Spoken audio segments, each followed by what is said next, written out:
विधानसभा चुनावों के ऐलान के बाद से ही तेलंगाना में इस बार बिल्कुल अलग चुनावी माहौल देखने को मिल रहा है।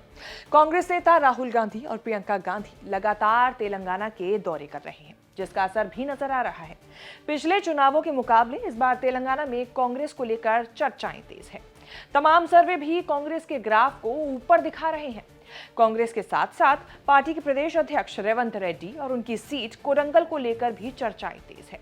इस रिपोर्ट में हम बात करेंगे 8 हाई प्रोफाइल सीट की तेलंगाना में, जिनको लेकर चर्चाएं तेज हैं। और इसी रिपोर्ट में हम बताएंगे कि कौन सी पार्टी का कैंडिडेट यहां से हार या जीत रहा है। शुरुआत करते हैं कोडंगल विधानसभा सीट से, जहां से कांग्रेस के प्रत्याशी रेवंत रेड्डी चुनाव पे जीत का परचम लहराते हुए नजर आ रहे हैं। आपको बता दें, रेवंत रेड्डी तेलंगाना में कांग्रेस के प्रदेश अध्यक्ष हैं और भारी मतों के साथ वो इस बार इस प्रोजेक्शन में लोकपोल के प्रोजेक्शन के मुताबिक जीतते हुए नजर आ रहे हैं।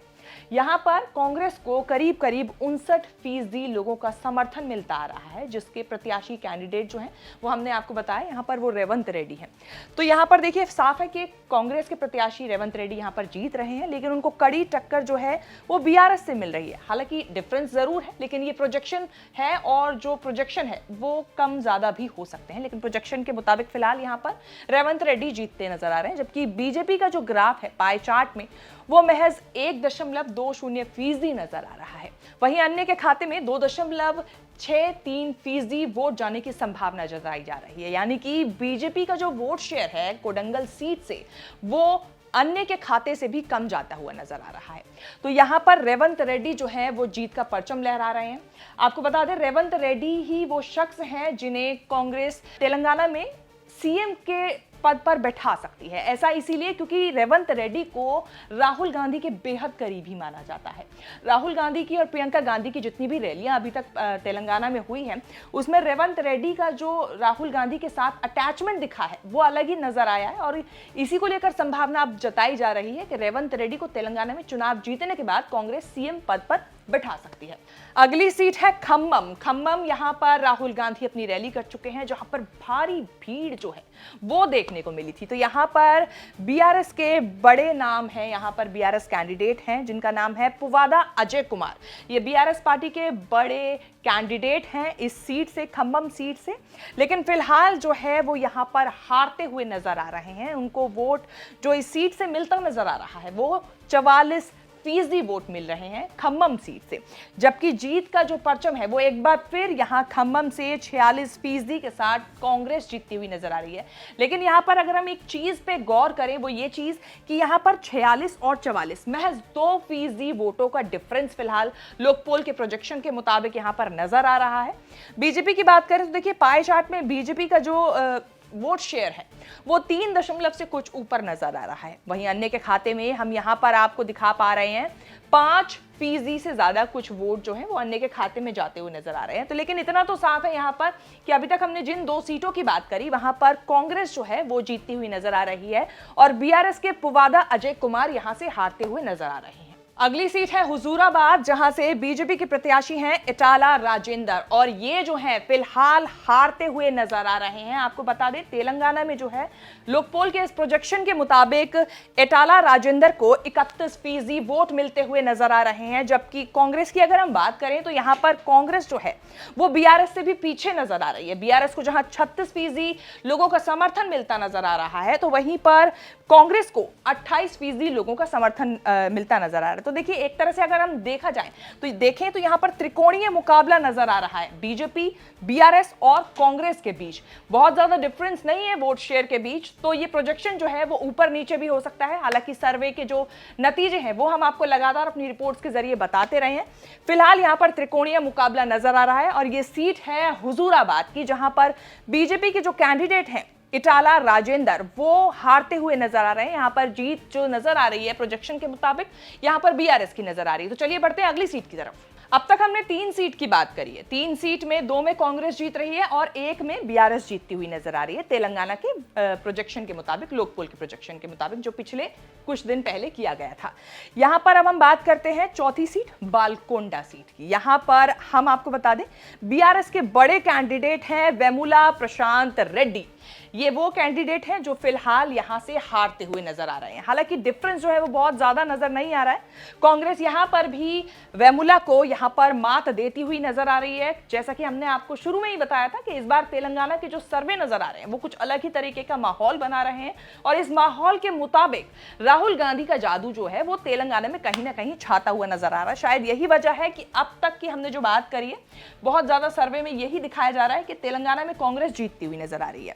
41% वोट जो है वो बीआरएस को यहां पर मिलते नजर आ रहे हैं। पाई चार्ट में बीजेपी का ग्राफ बहुत ज्यादा पहले के मुकाबले इस सीट से थोड़ा ज्यादा दिख रहा है, क्योंकि कहीं 1, कहीं 2 और कहीं 3, लेकिन यहां पर 8% लोगों का समर्थन यहां पर मिलता नजर आ रहा है बालकोंडा सीट से बीजेपी के कैंडिडेट को, जबकि अन्य के खाते में करीब करीब 2% वोट जाते हुए नजर आ रहे हैं। तो चलिए बढ़ते हैं अगली सीट की तरफ। अगली सीट है नामपल्ली, जहां पर AIMIM के कैंडिडेट हैं जफर हुसैन। जफर हुसैन यहां पर हारते हुए नजर आ रहे हैं, जिन्हें 33% वोट मिल रहे हैं। ये बड़ा नाम है। नामपल्ली सीट से AIMIM के कैंडिडेट जो हैं जफर हुसैन बड़ा नाम रखते हैं, लेकिन फिलहाल यहां पर लोकपोल के प्रोजेक्शन के मुताबिक हारते हुए नजर आ रहे हैं और हार का सामना इनको करना पड़ रहा है कांग्रेस के कैंडिडेट से, जिसको 46% से ज्यादा वोट मिलते नजर आ रहे हैं, जबकि बीआरएस को यहां पर महज 10% वोट मिलते आ रहे हैं नजर।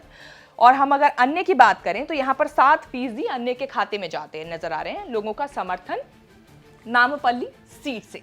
बीजेपी का ग्राफ अगर देखें तो बिल्कुल नजर नहीं आ रहा। अगर आप ध्यान से देखेंगे अपनी स्क्रीन पर तो बहुत छोटा पाई चार्ट में ये ग्राफ नजर आ रहा है। बीजेपी के कैंडिडेट को यहाँ पर करीब करीब 3% वोट मिलते नजर आ रहे हैं। तो यहाँ पर जो नामपल्ली सीट है वहां से AIMIM के जो कैंडिडेट हैं जफर हुसैन वो फिलहाल हारते हुए नजर आ रहे हैं। बढ़ते हैं अगली सीट की तरफ। अगली सीट है मदिरा, जहां पर कांग्रेस के प्रत्याशी हैं मल्लू भट्टी विक्रमार्का, जो कि जीतते हुए नजर आ रहे हैं और बड़ा तगड़ा जो है वो यहां पर वो चैलेंज दिया है बीआरएस को यहां 37% वोट मिलते नजर आ रहे हैं लोगों के, लेकिन जो मल्लू भट्टी विक्रमार्का हैं उनको 56% से ज्यादा लोगों का समर्थन मदिरा सीट से मिलता हुआ नजर आ रहा है। तो यहां पर जो है कांग्रेस का कैंडिडेट जीतता हुआ नजर आ रहा है, जबकि बीजेपी को 1% से कुछ ज्यादा वोट मिलते नजर आ रहे हैं। अन्य के खाते में महज लगभग 5% वोट मिलते नजर आ रहे हैं। तो साफ है यहां पर कांग्रेस के प्रत्याशी मल्लू भट्टी विक्रमार्का जीतते हुए नजर आ रहे हैं और बीआरएस के जो कैंडिडेट हैं वो यहां से हारते हुए नजर आ रहे हैं मदिरा सीट से। बढ़ते हैं अगली सीट की तरफ। दोस्तों ये सीट थोड़ी खास नजर आ रही है क्योंकि ये निर्मल सीट है। निर्मल विधानसभा सीट से बीआरएस के कैंडिडेट हैं अलोला इंद्रकरण रेड्डी, जो कि हार रहे हैं और हार किससे रहे हैं? बीजेपी के कैंडिडेट से। जी हां, बीजेपी के कैंडिडेट को यहां 34% से ज्यादा वोट मिलते नजर आ रहे हैं, जबकि अलोला इंद्रकरण रेड्डी को 30% से कुछ ऊपर वोट मिलते नजर आ रहे हैं। यहां पर हारते हुए जो हैं वो नजर आ रहे हैं बीआरएस के कैंडिडेट। कांग्रेस का अगर ग्राफ देखें तो यहां पर 26% से ज्यादा कुछ वोट यहां पर मिलते हुए नजर आ रहे हैं। अन्य के खाते में 8% से कुछ ज्यादा वोट जाते हुए नजर आ रहे हैं। तो यहां पर जो बीआरएस के कैंडिडेट हैं अलोला इंद्रकरण रेड्डी, ये बड़ा नाम है बीआरएस के कैंडिडेट जो निर्मल सीट विधानसभा सीट से चुनाव लड़ रहे हैं, लेकिन यहां पर हार रहे हैं। बढ़ते हैं अगली और आखिरी सीट की तरफ, यानी 8वीं सीट की तरफ। यह है सिरसिला, जहां पर बीआरएस के कैंडिडेट हैं के तारका रामा राव, यानी कि केटीआर, जो कि जीतते हुए नजर आ रहे हैं। बीआरएस के कैंडिडेट को यहां पर 57% से ज्यादा वोट मिलते नजर आ रहे हैं। कांग्रेस को जहां 34% वोट मिल रहे हैं, जहां पर बीजेपी को 3% से कुछ ऊपर, तो वहीं अन्य के खाते में 4% से ज्यादा कुछ वोट जाते हुए नजर आ रहे हैं। तो साफ है सिरसिला विधानसभा सीट से बीआरएस के प्रत्याशी के तारका रामाराव केटीआर जीतते हुए नजर आ रहे हैं। इस बार की सियासी रणनीति देखी जाए तो कांग्रेस लगातार अपने प्रतिद्वंदी बीआरएस पर हमले कर रही है ताकि सियासी रणभूमि में जीत का परचम लहराया जा सके। वहीं बीजेपी ने भी तेलंगाना में अब की बार अच्छा खासा जोर लगाया हुआ है। पीएम मोदी रैली और रोड शो भी कर चुके हैं। देखना होगा कि ये चुनावी सर्वे सच में कितने तब्दील हो पाते हैं। तेलंगाना में 30 नवंबर को एक चरण में मतदान होने हैं और नतीजे सभी 5 राज्यों के एक साथ 3 दिसंबर को आएंगे। आपको हमारी ये रिपोर्ट कैसे लगी? फीडबैक जरूर दें। देश विदेश से जुड़ी तमाम बड़ी खबरों के साथ अपडेट रहने के लिए आप देखते रहें न्यूज़ तक।